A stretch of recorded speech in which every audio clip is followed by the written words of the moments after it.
علم نشرہ چینل کے ویورز کو السلام علیکم رحمۃ اللہ وبرکاتہ۔ میری پیاری بہنوں، بھائیوں اور پیارے پیارے بچوں، اللہ کریم آپ سب کو ہمیشہ خوش رکھیں، آباد رکھیں۔ امید ہے آپ سب ٹھیک ہوں گے، خوش ہوں گے۔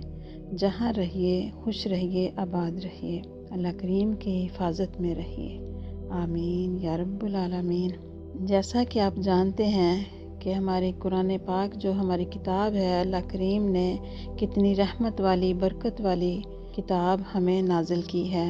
ہمارے آقا دو جہاں حضرت محمد مصطفیٰ صلی اللہ علیہ وآلہ وسلم پر قرآن پاک نازل کیا، تو ہمیں چاہیے کہ اس بابرکت کتاب کو ہمیشہ پڑھتے رہیں، ہر روز پڑھیں، جب بھی ٹائم ملے بلکہ ٹائم نکالیں اور اس کو پڑھیں۔ اللہ کریم نے اس میں بہت اجر رکھا ہے، شفا رکھی ہے۔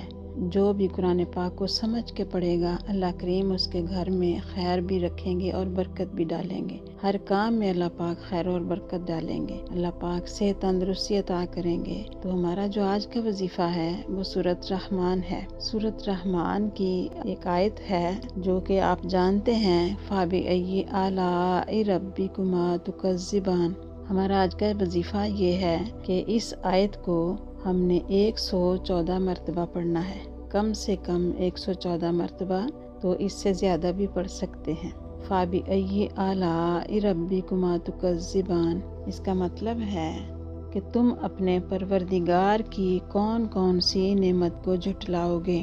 تو ہمیں چاہیے کہ اللہ پاک کا ذکر کریں اور اللہ پاک کی نعمتوں کا شکر کریں، اور جو اللہ پاک نے ہمیں دیا ہے اس کا شکر کریں۔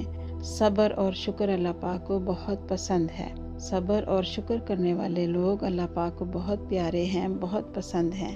تو ہمیں اللہ پاک کی عبادت کرتے رہنا چاہیے، اور ہمیں اپنی مشکلوں کے لیے، اپنی دکھ تکلیف کے لیے، اپنی بیماریوں کے لیے قرآن پاک کو پڑھتے رہنا چاہیے۔ ہمیں اللہ پاک بہت ساری مشکلوں سے بچا کے اپنی حفاظت میں رکھتے ہیں۔ تو ہمارا یہی وظیفہ جو ہے، یہ ہماری کسی بھی بیماری کے لیے، کسی بھی مشکل کے لیے ہے۔ کوئی پریشانی ہو تو آپ یہ وظیفہ ضرور پڑھیے۔ آپ 21 دن پڑھیے، اگر نہیں کام ہوتا تو 41 دن پڑھیے، اور اپنی زندگی کا حصہ بنا لیجئے۔ آپ کو خود ہی پتہ چلے گا کہ اس میں کتنی برکت ہے اور کتنی رحمت ہے۔ اللہ کریم گھروں میں بہت خیر کرتے ہیں، بہت برکت کرتے ہیں۔ اللہ پاک کا بہت بہت بہت کرم ہوتا ہے ان گھروں میں، جن گھروں میں قرآن پاک پڑھا جاتا ہے، نماز کی پابندی کی جاتی ہے، ان گھروں میں ہمیشہ اللہ پاک کی رحمت کا سایہ رہتا ہے۔ اپنا اور اپنوں کا بہت خیال رکھیے۔ اللہ پاک آپ سب کو خوش رکھیں۔